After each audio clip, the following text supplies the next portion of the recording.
I was staring at my daughter's crayon drawing pinned to my office corkboard when my boss stormed in like a man possessed. No knock, just pack your things. 1 hour later, I was unemployed, confused, and humiliated, all because I outperformed him in front of the board. I gave that company everything. Before we dive in, where are you listening from, and what time is it for you right now? Drop a comment below. I read everyone. I turned our underperforming division into the fastest growing team in the company, until the day I learned just how threatening that made me. 3 weeks before I was fired, I was riding high. I'd just landed the Westbridge account, a $12 million whale that had been circling for months. Nobody believed we had a shot, not even Mark, my VP and direct boss. He said, and I quote, "Don't waste the team's time. They'll never go for our proposal." But I ignored him. I worked nights, leveraged old contacts, and tailored the pitch until I knew it inside out. I brought in Westbridge, and suddenly, Mark wanted in. At the board meeting, he presented the win like it was a team effort. I kept quiet, professional courtesy, I told myself, but the CEO knew. "Ryan, this is a massive win," she said. "Come by my office this week. We need to talk next steps." I knew what that meant. Promotion, probably to senior director, maybe even a corner office. The next few days were a blur of congratulatory emails, LinkedIn pings, and internal praise. Even the interns were high-fiving me in the hallway. I felt respected, like I was finally seen. Then came Friday. Mark called me into his office, the same office where he once told me he saw me as a future partner. I walked in expecting good news. He didn't even look up from his laptop. "Ryan, HR will walk you through your exit." My jaw locked. "I'm sorry. What? You're being let go. Performance-related." I laughed. I actually laughed. "I just closed Westbridge, which you weren't authorized to pursue," he said coldly. "You went around leadership. It's insubordination." I blinked. "Mark, I told you about Westbridge. You said, it's not up for debate," he said, standing. "Security's on its way." There was this ringing in my ears. My hands were cold. My mouth was dry. I looked at the photo of my wife on his bookshelf, the one we gave him when he came to our wedding. This man had been to my wedding. Security showed up. I didn't fight it. I packed a box. I nodded to the receptionist. I walked out with my dignity bleeding from 1,000 tiny cuts. What I didn't know then, what Mark didn't know, was that 3 days earlier, I had accidentally discovered something on a shared server that would change everything. It was late Tuesday night. I was finalizing numbers for the Westbridge pitch and needed a budget breakdown Mark had supposedly misplaced. He told me to check the shared server, and while digging through a folder labeled Q3 Archive Old, I found something strange. A subfolder buried under 3 layers of naming gibberish. misgref/old/v2 final do not edit. It sounded like junk, but the date on the last edit caught my eye. It was from just 72 hours ago. Curious, I opened it. Inside were audio files, dozens of them, labeled with dates, some with initials, some with my initials. I clicked on one. Mark's voice, clear as day. "Look, Ryan's a numbers guy. Useful but not executive material. He talks like an engineer. No polish. If he gets Westbridge, I'll spin it as a team win and keep him under me. He's too ambitious. Gotta keep him boxed." My stomach dropped. I clicked another file. This one had a familiar name. The CEO. "He's a top performer," she said. "Sure," Mark replied. "But we need people who represent our culture. He's not really one of us." One of us. I sat in that empty office at 11:47 p.m., fists clenched so tight my nails left marks on my palms. I wanted to scream. Instead, I copied everything to a private drive. I didn't even know what I'd do with it yet, but something in my gut said, "Save it. You'll need it." Now, standing in the parking lot with my career in a cardboard box, I realized just how right that gut feeling had been. I spent the weekend in a fog. My wife, Kara, tried to console me. "You'll bounce back. People know how good you are." But I couldn't hear her over the looping audio in my head. The backroom politics, the smugness in his voice. By Sunday night, the fog turned into fire. I pulled out the drive. I opened my laptop, and I made a decision. I wasn't going to beg for my job back. I wasn't going to stoop to their level, but I was going to tell the truth. I had the receipts, and I knew exactly where to send them. I crafted an email to the CEO. Not a rant, not emotional, just facts. Attached were 3 recordings, bullet-pointed context, and a short note. "I believe in transparency and leadership by merit. I thought you might want to know what's been said behind your back and mine. If this costs me future opportunities, so be it. But I'm not letting this man bury people to protect his title." I hovered over the send button for a full minute. Then I clicked sent. I figured I might get a polite thank you, or nothing at all, maybe a lawsuit. But what I got was an unexpected knock on my front door the next morning at 9:13 a.m., and the woman standing there was not who I expected to see. The knock hit like a hammer. I opened the door, standing on my porch in a slate gray coat and perfectly composed expression was Cynthia Langston, our company's chief operating officer. She didn't even wait for me to speak. "Ryan Mercer?" she asked, though we both knew who I was. "Yeah," I said, throat tight. She nodded once. "I need 15 minutes of your time. May I come in?" Behind her, a man I recognized from legal stood silently, tablet in hand. I motioned them inside, glancing at Kara, who stood frozen in the kitchen, clutching a mug. We all sat at the dining room table. Cynthia didn't waste time. "I listened to the recordings, twice," she said, folding her hands. "And I read your email 3 times.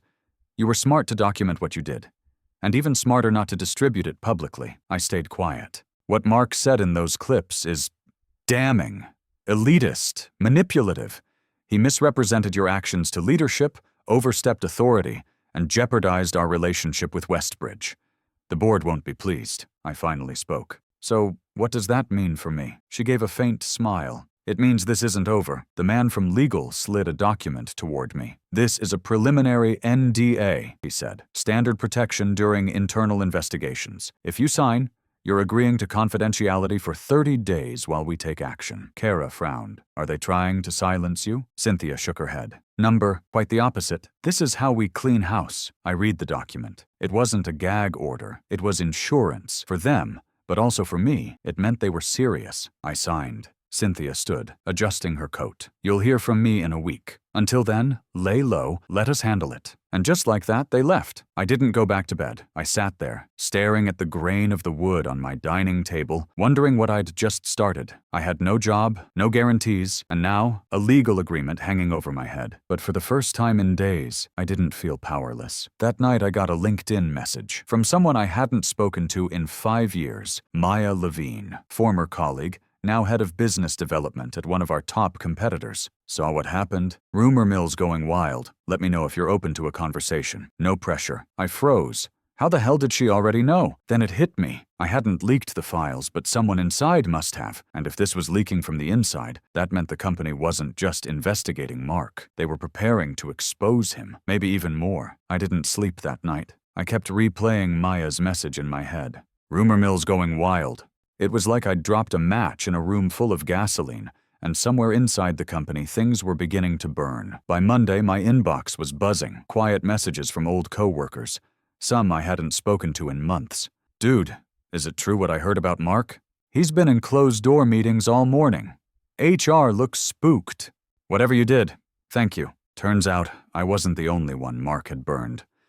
A junior analyst named Kevin messaged me. The same kid Mark once mocked in front of the entire team for mislabeling a chart. Kevin had receipts, too. Emails where Mark had taken credit for Kevin's forecasting model, the same one that helped secure 2 major clients last year. And then there was Brielle, a brilliant UX strategist who left suddenly a few months back. She slid into my DMS with a voice note. "I quit because of him, Ryan. He humiliated me in a strategy session, then told me I wasn't leadership material. I've wanted to speak up for months. If you're going to take him down, I want in." Suddenly, I wasn't a disgraced employee anymore. I was a spark, a symbol, an opening. That Tuesday, Cynthia Langston called again. "No small talk this time. We've suspended Mark pending further investigation," she said. "There's a board meeting Friday, and there's something else." Pause. "We want you to come." I laughed, confused. "To what? The meeting?" "To present," she said. "You're not on trial, Ryan. You're the witness." I almost said no. I wasn't sure I had the stomach for it. But Kara looked at me from across the kitchen table and said, "He banked on you staying quiet. Don't." So I showed up, wore the same navy blazer I wore to my wedding, tied my tie twice because my hands were shaking. The boardroom was colder than I remembered. 8 people in suits, legal counsel, Cynthia, and an empty chair next to her. "Ryan," she said as I walked in, "please sit." They let me speak uninterrupted for 20 minutes. I played the audio. I laid out timelines. I showed how the Westbridge account was misrepresented. I even pulled up Kevin's emails and Brielle's resignation letter with her permission. When I was done, the room was dead quiet. Then one of the board members, a man I'd only seen from a distance before, leaned forward and asked, "Why didn't you go public?" I looked him straight in the eyes. Because I still believed this place could be better, that maybe leadership just didn't know what was happening underneath. He sat back, silent again. Cynthia smiled faintly. "That'll be all for now." I walked out of that room lighter than I'd felt in weeks. Then my phone buzzed. Maya again. "Things just got interesting on our side. Ever considered leading your own department?" I stared at the message, heart pounding. I'd just helped expose one of the most toxic leaders in the company. And now someone else wanted me to build something new, from scratch. But before I could reply, I got one more call. From Mark. I stared at the screen. Mark Hollister. The name felt radioactive. Part of me wanted to decline, block, and pretend the past month never happened. But curiosity got the better of me. I slid into the hallway, took a breath, and answered. "Ryan," he said. And just like that, all the arrogance was gone. His voice was shaking, almost human. "Why are you doing this?" I almost laughed. "You mean telling the truth?" "You don't get it," he said quickly. "You think this is about me screwing you over, but I was under pressure. The board's been on my ass for over a year. If I didn't deliver, I was out." "So you threw me under the bus?" "You made me look bad," he snapped. There he was, the real Mark. "You embarrassed me in front of the CEO." "I did my job," I said calmly. "You were the one who couldn't handle it." Silence. Then, "They're going to ruin me, Ryan. My representative, my career." The irony hit me so hard I almost dropped the phone. "Mark," I said, "do you remember what you told the CEO in that recording?" More silence. "You said I wasn't one of you, that I didn't fit the culture. I wasn't worth investing in." I paused. "Turns out you weren't worth protecting." "I could help you land on your feet," he said suddenly. "I have connections. People still owe me favors." I smiled bitterly. "You don't get to pretend we're friends now. You buried me to keep your title." "Ryan," I hung up. That was the last time I ever heard his voice. The next day, I got an official letter from the company. Mark had been terminated for cause. They cited breach of ethics, abuse of authority, and retaliation. But that wasn't the real win. The real win came 2 days later, when I got an invite.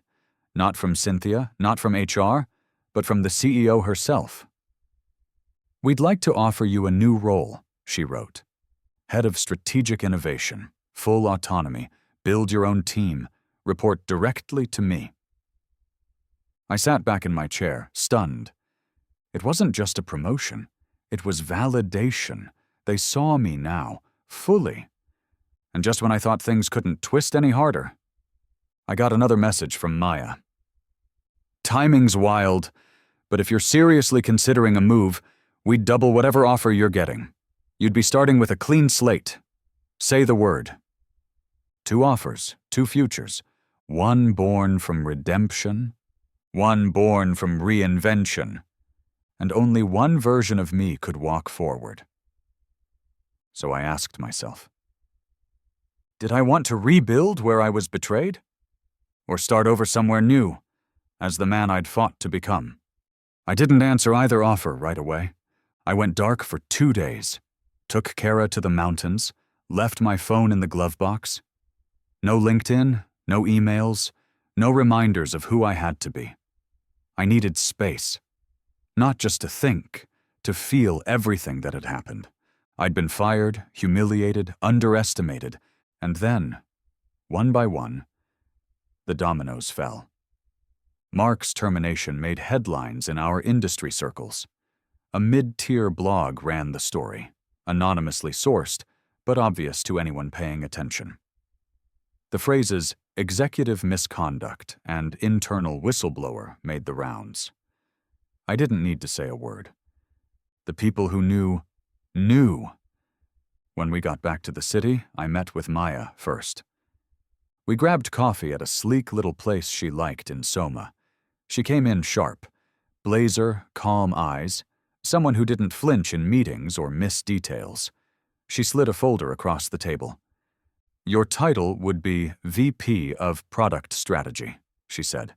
"Your own division. 3 direct reports to start. We'll build around you." "And the pay?" "High 6s, plus equity. You'd be rich before your next birthday." I exhaled. It was the kind of offer people dreamed of. Then I met with the CEO. She didn't oversell it. "You've earned trust here. That's rare. I can't promise perfection, but I can promise protection. The job is yours if you want it. Same salary, less flash. But I'd be rebuilding a company from the inside out." That night, Kara and I sat on the couch in silence. "You don't have to prove anything to anyone anymore," she said softly. "The whole world saw who you are." She was right. This wasn't about revenge anymore. That part was done. This was about legacy. What kind of leader did I want to be? What kind of team did I want to build? I stared at the contract offers for a long time. And then I made my decision. It's been 6 months. I chose Maya's offer, not because it paid more, but because I wanted to start somewhere unburdened. No ghosts, no politics, just a blank canvas and the trust to paint something better. I built a team of underdogs, people who had been overlooked, passed over, underestimated, just like me. Brielle joined us. Kevin came too. They call us the Redemption Unit. Half joking, fully real. We've signed 2 major accounts already, one of them poached from my old company. And Mark? Last I heard, he was trying to start a consulting firm. Word gets around. People aren't picking up his calls. I don't gloat. I don't trash him. I don't need to. The quiet revenge was walking away with everything he tried to keep for himself. And more.